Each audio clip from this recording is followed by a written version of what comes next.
اسی زمانے میں ایسا ہوتا تھا کہ جب کوئی بیمار ہوتا تھا تو سب سے پہلا کام لوگ یہ کرتے تھے کہ صدقہ دیا کرتے تھے، ڈاکٹر کے پاس پھر جایا کرتے تھے، حکیم کے پاس پھر جایا کرتے تھے، سب سے پہلے اس کی جان کا صدقہ دیا کرتے تھے۔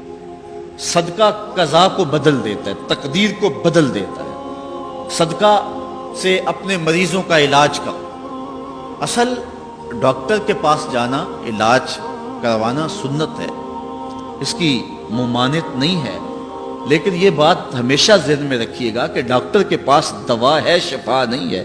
شفا اللہ کے دستے کرم میں ہے۔ اس لیے جب بھی بیمار ہو جاؤ تو پہلے صدقہ کرو اور پھر ڈاکٹر کے پاس جاؤ، اللہ اس صدقے کی برکت سے ڈاکٹر کی دوا میں شفا رکھ دے گا، کیونکہ شفا تو اس کے حکم میں ہے نا، چیزوں میں تو شفا نہیں ہے، وہ تو اس نے حکم جہاں دے دیا وہاں شفا ہے۔ حضرت موسیٰ علیہ السلام کے پیٹ میں درد کا احساس ہوتا ہے تو کوہ طور پہ چلے گئے، کیسے جلیل القدر نبی تھے، اللہ سے ڈائریکٹ رابطے تھے، اور جا کے کہا مالک میرے پیٹ میں درد ہو رہا ہے۔ اللہ اکبر۔ گھر کے نجی معاملے بھی رب سے ڈسکس کرتے تھے، اور کوئی جو ہے وہ ایسی چیز ہوتی وہ بھی رب سے ہی عرض کرتے تھے۔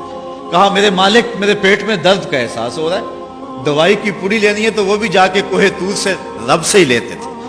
تو اللہ تعالیٰ فرمایا فلان جنگل میں چلے جاؤ، وہاں اس شکل کے پتوں کی ایک بوٹی ہے، اس کو توڑو نچوڑو، اس کا پانی پیو، تمہیں شفا مل جائے گی۔ حضرت موسیٰ علیہ السلام گئے اور جا کے بوٹی کو توڑا نچوڑا، پانی پیا، شفا ہو۔ کچھ عرصہ بیتا، دوبارہ اسی طرح کا درد جاگا۔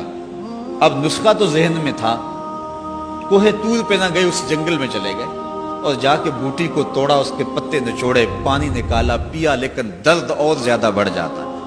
پھر دوبارہ آئے کوہ طور پہ، کہا مالک میں نے اسی درد پہ دوبارہ وہی بوٹی کا پانی پیا ہے، لیکن درد بڑھ گیا ہے۔ کہا موسیٰ اب جو آئے ہو کوہ طور پہ پہلے ہی آ جاتے۔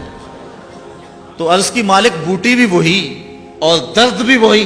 فرمایا سب کچھ وہی ہے، لیکن پہلے میرا حکم تھا، اب میرا حکم ساتھ شامل نہیں تھا۔ شفا بوٹے میں نہیں رکھی، شفا تو میرے حکم میں رکھی ہوئی ہے۔ اس لیے ڈاکٹر کے پاس جاؤ، حکیم کے پاس جاؤ، لیکن شفا اللہ سے مانگو، کہ شفا ہمیں دینے والا وہ ہے۔ وہ ایک وسیلہ ہے، ایک ظاہری طریقہ ہے۔ تو حضور علیہ الصلوۃ والسلام، اللہ اکبر، کیا خوبصورت ارشاد فرما رہے ہیں، حسنوا اموالکم بالزکات، اپنے اموال کو زکوٰۃ سے پاک کرو اور اپنے مریضوں کا علاج صدقے سے کرو۔ جب مصیبتوں اور اذیتوں کے طوفان تمہاری طرف منہ کھولے ہوئے آئیں تو اس وقت اللہ سے آہوزاری کرو، اللہ کی حضور دعا کرو، التجا کرو اور اللہ سے مدد مانگو۔ وہ بلاؤں کے رخ کو موڑ دے گا، وہ مصیبتوں کے رخ کو پلٹ دے گا تمہاری جانب۔ لیکن جب تم یہ مزاج نہیں رکھو گے تو مصیبتوں پر مصیبتیں آتی رہیں گی۔ اس ویڈیو کو شیئر ضرور کیجئے، ہو سکتا ہے آپ کے ایک شیئر سے یہ بات کسی کے دل میں اتر جائے۔ جزاک اللہ۔